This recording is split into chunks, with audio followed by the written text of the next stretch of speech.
Hello all, നമുക്ക് കഴിഞ്ഞ ഇതിൻ്റെ കണ്ടിന്യൂവേഷൻ നമുക്ക് തുടങ്ങാം. നമ്മൾ GPIO പ്രോഗ്രാമിങ്ങിനെ കുറിച്ചാണ് സംസാരിച്ചുകൊണ്ടിരുന്നത്. അപ്പോൾ കഴിഞ്ഞ ക്ലാസ്സിൽ ഒരു ഓവർവ്യൂ ഒക്കെ നമ്മൾ കണ്ടു. അറ്റ്മേഗ 328ൻ്റെ കാര്യങ്ങൾ എന്തൊക്കെയാണ് നമ്മൾ വിശദമായി കണ്ടു കഴിഞ്ഞു. അടുത്തത് നമ്മൾ GPIO പ്രോഗ്രാമിങ് എങ്ങനെയാണ് ഒരു പോർട്ടിനെ ഇൻപുട്ടും ഔട്ട്പുട്ടും ആക്കി മാറ്റുന്നത്, അതനുസരിച്ച് ഇതിന് വർക്ക് ചെയ്യിപ്പിക്കുന്നത് എങ്ങനെയാണ്, ഇതാണ് നമ്മൾ ഇന്ന് നോക്കാൻ പോകുന്നത്. സോ ഈ കാര്യം അറിയാൻ വേണ്ടിയിട്ട് നമ്മൾ കുറച്ച് കാര്യങ്ങൾ ഒന്ന് മനസ്സിൽ വയ്ക്കാനുണ്ട്. ബേസിക്കലി 4 കാര്യങ്ങളാണ് നമ്മൾ ഓർത്ത് വയ്ക്കേണ്ടത്. ഒന്ന്, ഈ മൈക്രോ കൺട്രോളറിൻ്റെ ഉള്ളിൽ ഒരു ഡേറ്റ ഡയറക്ഷൻ രജിസ്റ്റർ എന്നുള്ള ഒരു രജിസ്റ്റർ ഉണ്ട്. ഈ ഡേറ്റ ഡയറക്ഷൻ രജിസ്റ്റർ എന്ന് വിളിക്കുന്നത് ആ പേര് പറയുന്നത് പോലെ ഡേറ്റയുടെ ഡയറക്ഷൻ എന്താണ് എന്ന് മനസ്സിലാക്കാനുള്ള രജിസ്റ്ററാണ്. ഡേറ്റയുടെ ഡയറക്ഷൻ എന്ന് പറഞ്ഞാൽ ഡേറ്റ അകത്തേക്കാണോ വരുന്നത്, അതായത് ഇൻപുട്ട്, അത് ഡേറ്റ പുറത്തേക്കാണോ പോകുന്നത്, അതായത് ഔട്ട്പുട്ട്, ഇത് തീരുമാനിക്കുന്ന രജിസ്റ്റർ.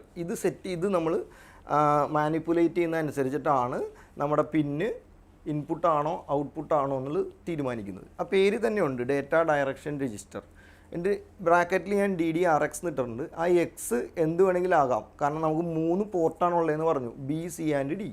അപ്പോൾ പോർട്ട് B ആണെന്നുണ്ടെങ്കിൽ അത് DDRB ആവും, പോർട്ട് C ആണെങ്കിൽ DDRC, പോർട്ട് D ആണെങ്കിൽ DDRD. ഓക്കെ, അപ്പം അതിനകത്താണ് നമ്മൾ സെറ്റ് ചെയ്യുന്നത്. ഇനി ആ ബിറ്റ്, അതിനകത്തുള്ള നമ്മൾ കറസ്പോണ്ടിങ് ബിറ്റ് 0 ആണെന്നുണ്ടെങ്കിൽ അതിൻ്റെ അർത്ഥം നമ്മളതിനെ, ആ പിന്നിനെ ഇൻപുട്ടായിട്ടാണ് സെറ്റ് ചെയ്തിരിക്കുന്നത്. 1 ആണെന്നുണ്ടെങ്കിൽ അതിനെ ഔട്ട്പുട്ടായിട്ടാണ് സെറ്റ് ചെയ്തിരിക്കുന്നത്. ഓക്കെ, സോ 0 ആയിട്ട് ബിറ്റ് സെറ്റ് ചെയ്തിട്ടുണ്ടെങ്കിൽ അതിനെ ഇൻപുട്ടായിട്ട് കൺസിഡർ ചെയ്യും. ആ പിന്നിനെ 1 ആയിട്ടാണ് സെറ്റ് ചെയ്തിരിക്കുന്നതെങ്കിൽ അതിനെ ഔട്ട്പുട്ടായിട്ട് സെറ്റ് ചെയ്യും. ഓക്കെ, അടുത്തൊരു കേസ് 2 കാര്യങ്ങളുള്ളത്. നമ്മൾ ഔട്ട്പുട്ടായാണ് ചെയ്യാൻ പോകുന്നതെന്ന് വിചാരിക്കുക. ഔട്ട്പുട്ട് ചെയ്യാൻ പോവാണ്, അതായത് ഒരു പിന്നിലേക്ക് 1ഓ 0ഓ റൈറ്റ് ചെയ്യാൻ പോവാണ്. ഡിജിറ്റലിൽ നമുക്ക് അതാണല്ലോ നടക്കുകയുള്ളൂ, 0യും 1ഉം റൈറ്റ് ചെയ്യാൻ പറ്റുള്ളൂ. അപ്പോൾ അങ്ങനെ റൈറ്റ് ചെയ്യുമ്പോൾ നമുക്ക് ഉപയോഗിക്കുന്ന കമാൻഡ് അല്ലെങ്കിൽ ഉപയോഗിക്കുന്ന രജിസ്റ്റർ എന്ന് പറയുന്നത് പോർട്ടെക്സ് രജിസ്റ്ററാണ്. പോർട്ടെക്സ് എന്നാണ് അതിനെ വിളിക്കുന്നത്. അതായത് ഔട്ട്പുട്ട് എന്നുള്ള കണ്ടീഷനിൽ നമ്മൾ എടുക്കുന്നത് അതിൻ്റെ രജിസ്റ്റർ പോർട്ടെക്സ് ആണ്. എക്സ് എന്ന് പറഞ്ഞാൽ again B, C or D ആകാം. ഇനി ഇൻപുട്ട് എടുക്കുന്ന കണ്ടീഷനിലാണെന്നുണ്ടെങ്കിൽ നമ്മൾ ആ പിന്നിനെ അല്ലെങ്കിൽ ആ സെറ്റ് ഓഫ് പിന്നിനെ നമ്മൾ വിളിക്കുന്നത് പിന്നെക്സ് രജിസ്റ്റർ ഉപയോഗിച്ചാണ്. അഡ്രസ്സ് ചെയ്യുന്നത് പിന്നെക്സ് രജിസ്റ്റർ ഉപയോഗിച്ചാണ്. B, C ഓർ D ആകാം എക്സ്. പിന്നെ 4ാമത്തെ കേസ്, നമ്മൾ കുറച്ച് ബിറ്റ് വൈസ് ഓപ്പറേഷൻസ് അറിഞ്ഞിരിക്കണം. അതായത് ബിറ്റ് വൈസ് ഓപ്പറേഷൻ എന്ന് പറഞ്ഞിട്ടുണ്ടെങ്കിൽ left shift, right shift, complement, അതുപോലെ XOR, ഇങ്ങനത്തെ കുറച്ച് ബിറ്റ് വൈസ് ഓപ്പറേഷൻസ് ഉണ്ട്. ആ ഓപ്പറേഷൻസ് നന്നായിട്ട് നമ്മൾ മനസ്സിലാക്കിയാൽ മാത്രമേ നമുക്ക് ഈ ഏത് മൈക്രോ കൺട്രോളറിൻ്റെയും രജിസ്റ്റേഴ്സ് യൂസ് ചെയ്ത് ഇഫക്റ്റീവ്ലി കോഡ് ചെയ്യാൻ സാധിക്കുകയുള്ളൂ. സോ അത് C പ്രോഗ്രാമിംഗ് നമ്മൾ പഠിക്കുന്ന സമയത്ത് നമ്മൾ വളരെ ഇമ്പോർട്ടൻ്റ് ആയിട്ട് പഠിക്കേണ്ട ഏറ്റവും ഫണ്ടമെൻ്റൽ സാധനമാണ് ബിറ്റ് വൈസ് ഓപ്പറേഷൻസ്. അത് ഒരു സെപ്പറേറ്റ് ക്ലാസ്സിന് തന്നെയുള്ള വകയുണ്ട്, അതായത് ഒരു 1-2 മണിക്കൂറിൻ്റെ ക്ലാസ്സിനുള്ള വകയുണ്ട്. സോ ഡീറ്റെയിൽഡായിട്ട് ആ കാര്യങ്ങൾ നമ്മുടെ കോഴ്സിൽ വിശദമായിട്ട് പറയുന്നുണ്ട്. അത് എല്ലാം പഠിപ്പിച്ചിട്ടാണ് നിങ്ങളെ C പ്രോഗ്രാമിങ്ങും നന്നായിട്ട് പഠിപ്പിച്ചതിന് ശേഷമാണ് നമ്മൾ കോഴ്സിൽ അടുത്ത മൈക്രോ കൺട്രോളർ ലെവലിലേക്ക് നമ്മൾ പോകുന്നത്. അപ്പോൾ ഇവിടെ നമുക്ക് സമയപരിമിതി മൂലം വിശദമായി അതിൻ്റെ കാര്യങ്ങൾ പറയാൻ സാധിക്കില്ല, എങ്കിലും ബ്രീഫായിട്ട് ഞാൻ പറയാം. അപ്പോൾ ഈ 4 കാര്യങ്ങൾ നമ്മൾ ഈ GPIO പ്രോഗ്രാമിങ്ങിൽ ഇമ്പോർട്ടൻറ്റ് കാര്യങ്ങളാണ്. ഡേറ്റ ഡയറക്ഷൻ രജിസ്റ്റർ, അത് ഇൻപുട്ടാണോ ഔട്ട്പുട്ടാണോ എന്ന് സെറ്റ് ചെയ്യുന്നു അല്ലെങ്കിൽ തീരുമാനിക്കുന്നു. പിന്നെ പോർട്ടെക്സ് രജിസ്റ്റർ നമ്മൾ ഔട്ട്പുട്ട് പുറത്തേക്ക് വിടാൻ ഉപയോഗിക്കുന്നു. പിന്നെക്സ് എന്ന് പറഞ്ഞ രജിസ്റ്റർ ഇൻപുട്ട് അകത്തേക്ക് എടുക്കാനായിട്ട് ഉപയോഗിക്കുന്നു.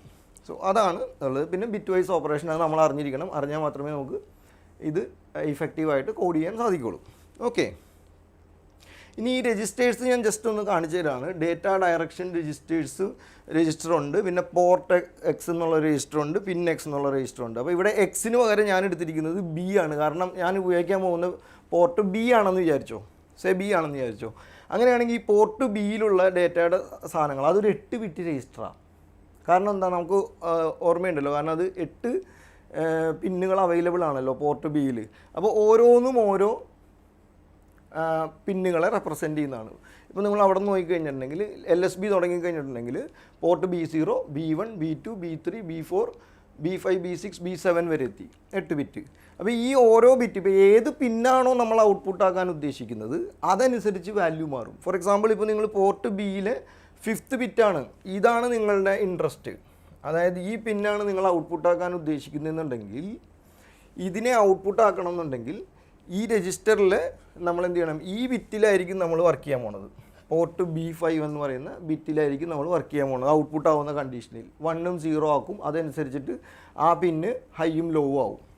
ഓക്കെ, ഇനി ആ പോർട്ടിനെ ആ പിന്നിനെ തന്നെ നമുക്ക് ഇൻപുട്ടായിട്ട് ആദ്യം മനസ്സിലാക്കി കൊടുക്കണമല്ലോ. ഇൻപുട്ടാണോ ഔട്ട്പുട്ടാണോ എന്ന് മൈക്രോ കൺട്രോളറിന് മനസ്സിലാക്കി കൊടുക്കണം. അതിന് നമുക്ക് ഡേറ്റ ഡയറക്ഷൻ രജിസ്റ്ററിൻ്റെ ആവശ്യമുണ്ട്.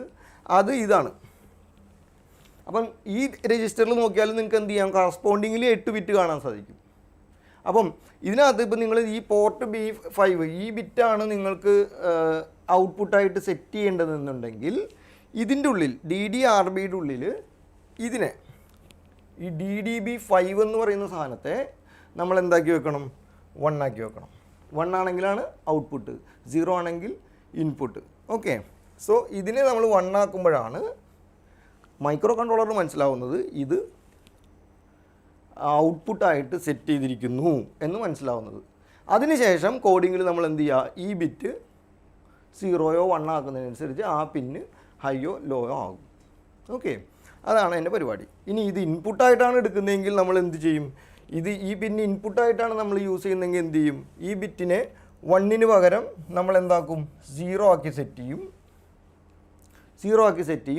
അതിനുശേഷം അവിടെ വരുന്ന ഇൻപുട്ട് റിസീവ് ചെയ്യണം.